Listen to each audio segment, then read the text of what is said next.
Today's guest speaker is Jenny Kassan. She is an attorney and advisor to mission-driven organizations. She is also the president of Community of Ventures and author of Raise Capital on Your Own Terms. Thank you so much for being with us today, Jenny, and sharing all of these things that you know so well. I'm going to go ahead and ask you some questions and we'll get moving. Sounds All good. right. Yeah. So what drove you to write your book, Raise Capital on Your Own Terms? Yeah, so I when I first started out as a lawyer, I worked at a nonprofit, and eventually I switched over to being a lawyer for helping entrepreneurs raise money from investors. And I just got really passionate about changing our finance ecosystem. The more I learned about our finance ecosystem, the more I wanted to see it changed, or at least more options available for people who didn't want to be part of the very extractive and sometimes very destructive finance mainstream world of finance, which, by the way, is also very dominated by a very small group of people. There's a very small group of people who benefit from it, and the rest of us often suffer from the consequences of the finance ecosystem. So I just became incredibly passionate about spreading the word about what is possible there. And so I learned a lot as a practitioner, as a lawyer, as a coach for entrepreneurs who were raising money, as a supporter of investors who wanted to move their money into things they cared about. And I wanted to write a book to try to get the word out more about what is possible. And unfortunately, I still find that there's still a lot of lack of knowledge about what is possible. So my biggest passion in life is education about what is possible in finance. Okay, I love that. And I'm reading your book personally. I love the book. Really, really very practical and approachable, educational. So thank you for doing that.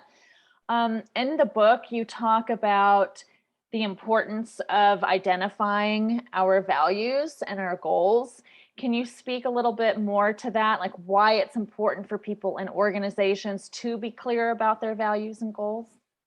Yeah, so there's 6 steps in the book about how to design your strategy for raising money. And step 1 is getting clear on your goals and values.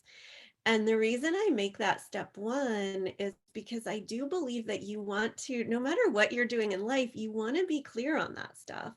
And there are a lot of things that can happen in life that can kind of lead you astray from that. With fundraising, for example, one question we ask people is like, if someone walked up to you with $1 million check, what would be a non-negotiable for you where you would not accept that check because of the conditions attached to it? So I've seen too many people with, small business owners, people, looking for work, wanting to find a good, stable job, give up on or not put front and center what's important to them in terms of their values, their mission, their passion, what excites them. And the consequences can be really devastating, both at a personal level and a societal level. If Can we you give some examples of maybe a couple of values, a good goal, or a way to frame it, a goal, like how to frame an effective goal? Yeah, well, I mean, a lot of it does have to do with what you're passionate about, what you see as your mission in life, I would say. So for example, I know many people who are really passionate about sustainable agriculture. They're totally outraged by what's happened with our food system, how it's become so, dominated by multinational corporations, and food is less and less nutritious, more and more processed. Exploitation of farmers happens. And so there's many people that are passionate about changing that. And so when they're going out to maybe raise money for their business or maybe going out to look for a job, it may not always be easy to find work that allows you to stay true to that mission. And so you may take a job with Nabisco in the hopes that maybe, you'll learn something, and then maybe sometime in the future you can go do what you're really passionate about. But it's really hard on the soul. It reminds me of when I was in law school, a lot of people were getting interviewed by big corporate law firms because that was the easiest path. The corporate law firms came to a hotel across the street from our law firm to interview students. It was so easy to get those jobs. But I said to myself, I don't want to work for a corporate law firm. It's not in alignment with my values. I don't want to help big giant multinational corporations make more money. I want to do something that really is going to make the world better. And so I didn't even go, and it wasn't easy for me to find the other path, but I'm Okay, so really glad I did. yeah. So with that, can you give me examples of two values, let's say, that you have, like in the affirmative? So what are a couple of values you have? And can you give us an example of a goal too? Okay. So one value I have is, and I don't, well, I mean, in a very general way, a value I have is feeling like I'm living a purposeful life. That's kind of general. Like, what does that Mhm. even mean? Like, what is the purpose?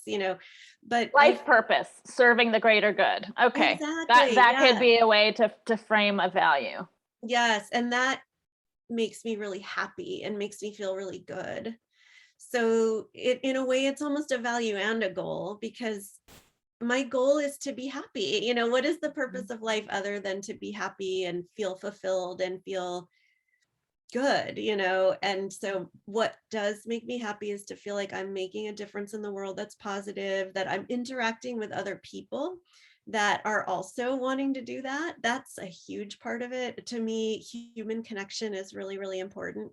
Even though Mhm. I am slightly more of an introvert than an extrovert, I need my downtime, but I love being around people who are trying to make a difference in the world. So that's my goal in life, I think, is to be around other people who share similar values and work Mhm. together to make a difference.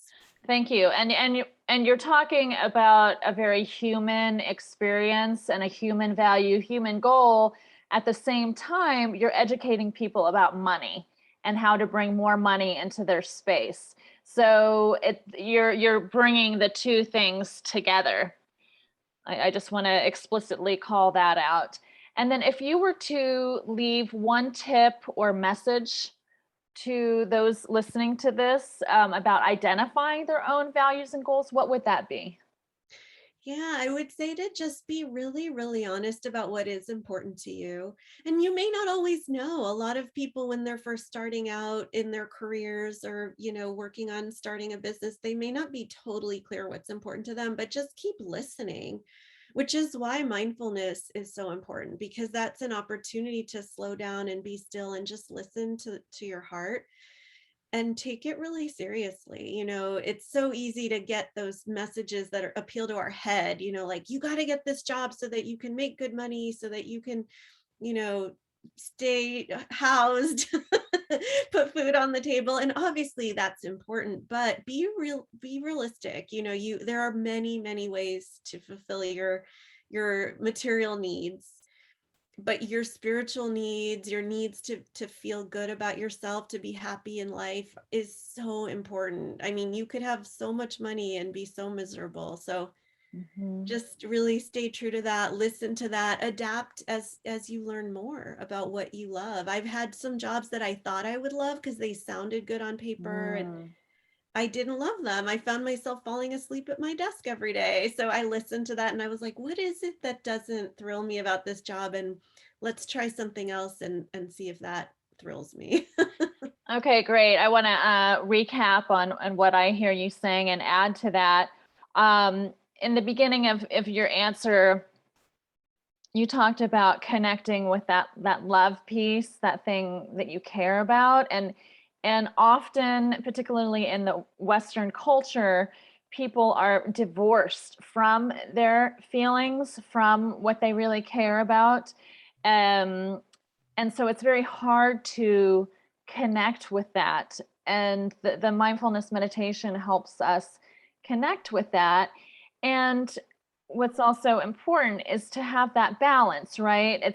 You know, a lot of people may be unhappy with their current situation and they think, oh, I don't like this, I'm going to leave. Well, it's good to have the awareness too, and be strategic about how to leave, what kind of alliances to build, and so forth. But at least if we slow down and connect and try to create balance with the compassion, the wisdom, the kindness, and the awareness piece, we can live a more authentic, truthful life. Yeah. Yes. And I think that's such a good point too, though. We shouldn't necessarily assume that if we're unhappy with something, that it means we need to leave the situation, because sometimes there's a lot we can do internally to feel happier and not, and really and you know, they say if if you do 10 different jobs and you're unhappy at every single one, maybe there's something that needs to happen internally. Well, that too, and creating a pause, like slowing down. So maybe you do end up leaving, but it's an incremental process, right? Because we do need the housing and so forth. And, you know, and you talk about money in your book. It's part of your own livelihood, helping people bring it more into their lives.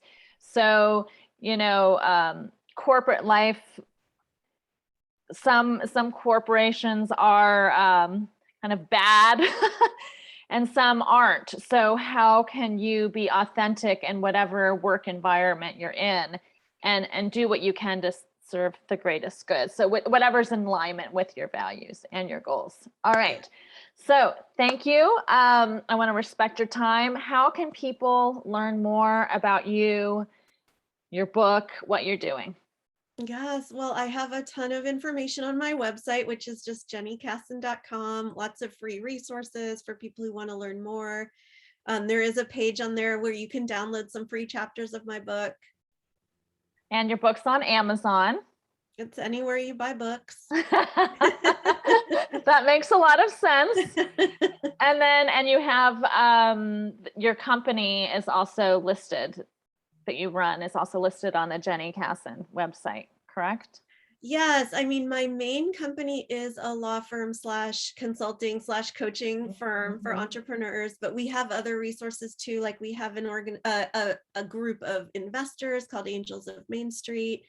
I also am affiliated with a crowdfunding platform called Crowdfund Main Street.